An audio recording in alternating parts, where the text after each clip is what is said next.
topics.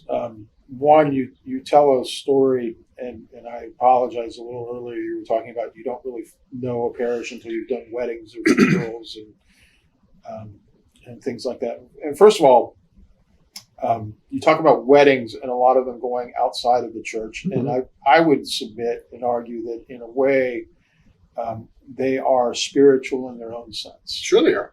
Yeah. Because they are gathering your friends together. And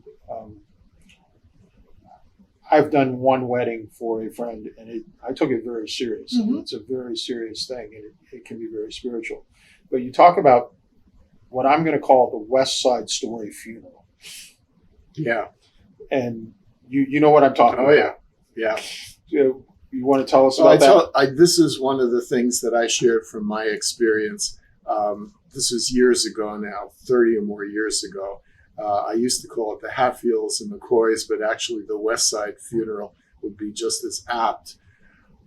The local funeral director would oftentimes call me or some of the other local pastors and say, we have a family, they don't have a parish, they don't have a clergy person. Could you help out? And we would always say yes, right? Not just because of the fee, but because everybody deserves who wants to have God and the Word of God and prayers at the saying goodbye to a beloved family member. They want that. They should have that. I didn't know until I showed up at the funeral parlor for what was going to be part one of the funeral, that this was a deeply divided family with two factions in it. I also found that this was a very hard drinking family, so that when I entered the funeral parlor, I didn't just smell the flowers, but I smelled that the dead had already been waked at 9 a.m, if you know what I mean. Being Yes. Irish, I know exactly what you mean. And so I did two identical short memorial services in the funeral home, and then the funeral director had me get into his car and said, now we're going to do the internment at the Veterans Cemetery.